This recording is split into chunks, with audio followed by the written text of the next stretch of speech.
So the next sort of big question that a lot of schools have is mail. We see a lot of schools using Google Apps for their mail, and I think they're left with sort of the question of how do I set it up, how do I get it working, how do I get it interoperating.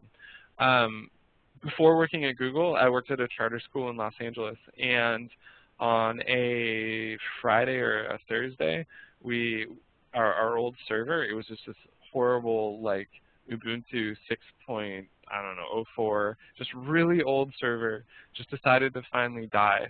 And the IT admin who was there before the current one didn't have any sort of backup, so everything was toasted. And so this was back, I think, 2008. So we frantically went online trying to find something to get up and running. Google Apps, this sounds great. So we just pointed our MX records to Google's MX records, and by Saturday or Sunday-ish, all the mail is flowing to Google. So that's this first case on the left, is when you have your MX records pointing directly to our servers, we handle all the mail for you, and it's clean. It works, it's simple, it's a great way to do it. The next option in the middle here is it's a tad more complex. So in this option, you're having some intermediate server. Postini it's our intermediate server, so here's a plug for Postini. But if you're using something else, such as a Barracuda server or some other intermediate server that's doing some sort of processing on your mail, then by all means, that's great to have as a middle jump along the way. And then lastly is if you want to interop with some legacy server, such as an Exchange server, then there's some tricks to getting that to work. So an example there would be you want all your mail to go to both your first class, excuse me, not your first class, both your Exchange as well as your Google Apps account. So let's sort of dive into what this would look like. In the most basic setup, if it's just going to Google, then let's say one of our teachers, Alice, somebody is sending her an email address. Or sorry, someone's sending her an email.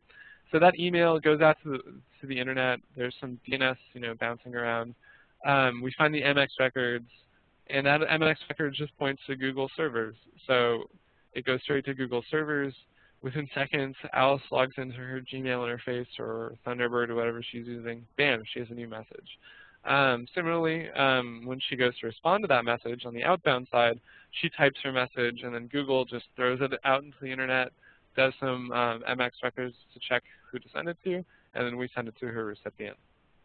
So this is a very clean, easy way to set it up. If you use Gmail for any of your personal activities, this is how it works. So you're able to make filters, you're able to use the great spam protection that we have.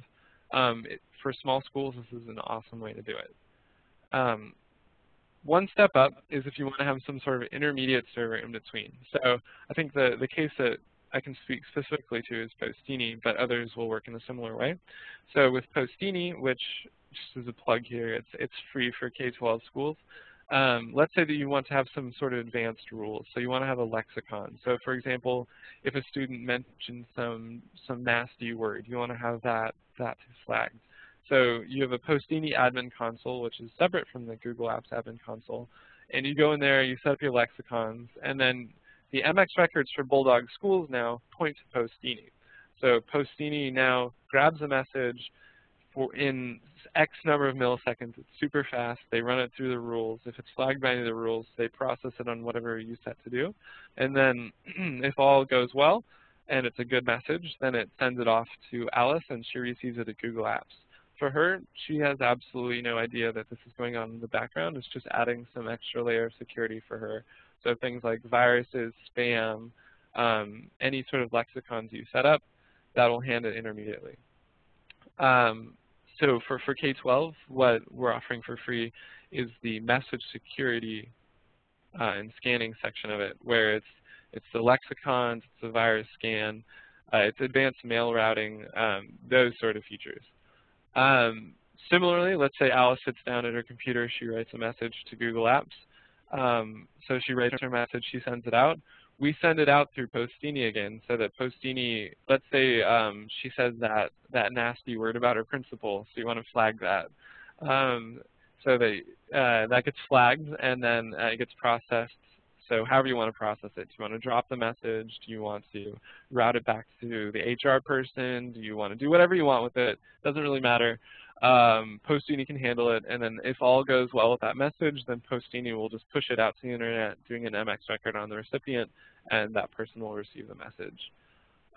So that we see this a lot in bigger schools where they feel that they want to have some extra sort of protection and security.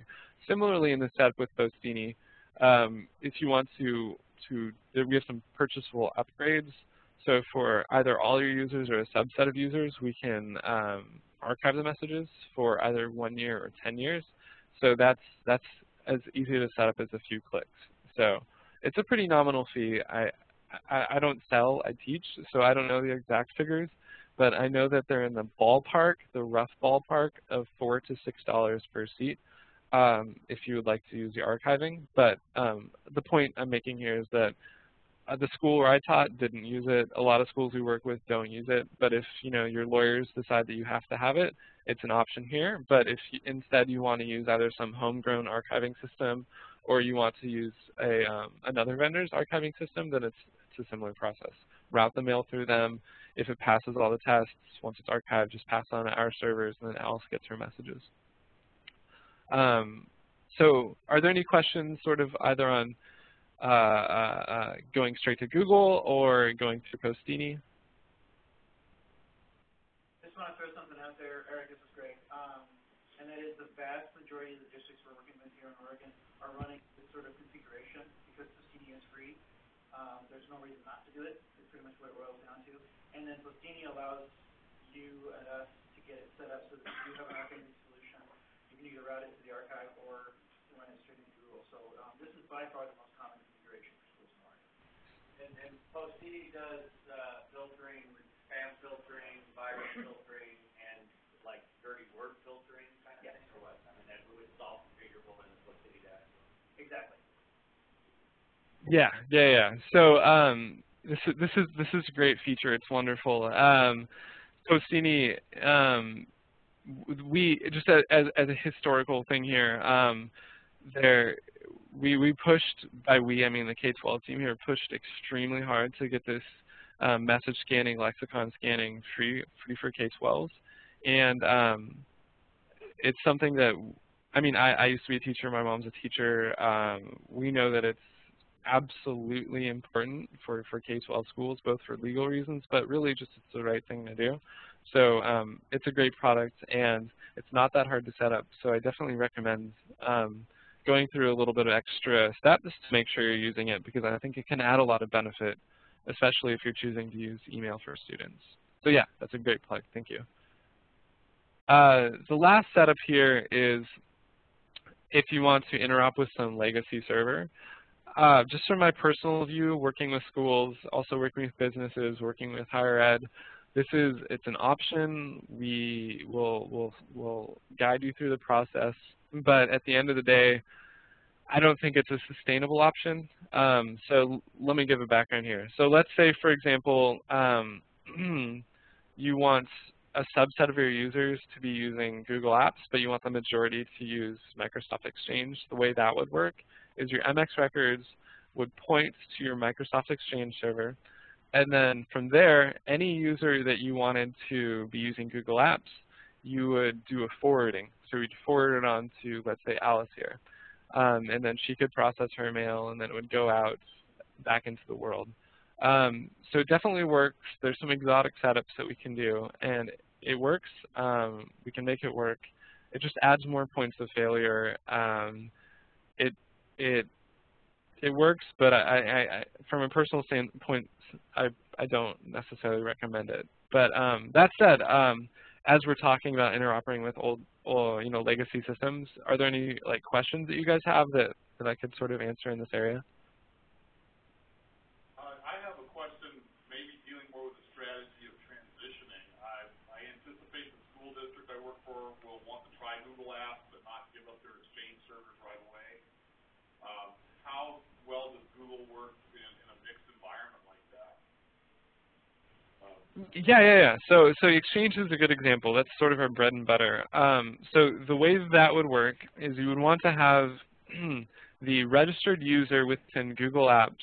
So let's just use Alice as an example.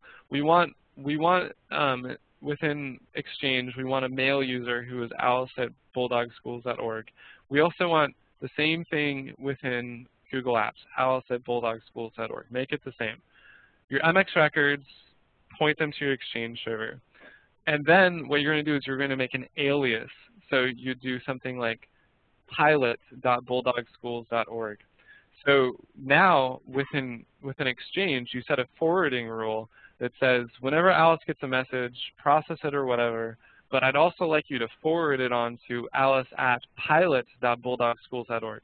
Now the MX records for pilot.bulldogschools.org points to Google servers. So that message now gets routed to Alice. Because it's an alias, when she logs in, she has no idea, unless she's super tech savvy, that it went to pilot.bulldogschools.org. It shows up in her inbox as alice@bulldogschools.org. She sends as alice@bulldogschools.org. But for her, it's seamless. It also is going through Exchange server. Similarly, when she sends the message out, then it can either go out to the internet or you can set some advanced mail routing so that it goes back through your server. We have this 200-page document. It's growing every day. It's our Google Apps deployment pilot guide, and it lays out in almost gory detail how to set this up for various servers. So it's a great resource to find. If you search, let me actually, I can pull it up on my other. If you search Google Apps Pilot Guide, yep, okay. So if you go to Google, or maybe even Bing, I don't know, but if you go to Google, if you search Google Apps Pilots and Deployment Tools, click on that link, there's this PDF. Open this PDF, and it's mammoth. It's a huge Charles Dickens length thing, and it goes through all the different options. So if you do find that your organization would like to have one of these exotic setups, then take a look at this. There are some other ways that are a little more complex to set up that might suit your case better, but definitely skim through this, see which setup best fits you, and then follow the recipe for getting that setup. Thank you. Yeah, definitely. Yeah, great. We do also see a lot of school districts where they say, hey, this is a great idea. Let's try this out. Let's make sure it works before we dive head first. Okay, so far we've talked about your organizational layout. It's getting all the users in the right spot, making sure they inherit the right policies, maybe making some groups so they can send emails to the right people. If mail is being used, we've sort of penned out the mail flow. Is it going straight to Google? Is it going through Postini first? Is it going through a Barracuda server? Is it being routed through Exchange and then off to Google? So that's sort of been drawn and penned out. The next thing that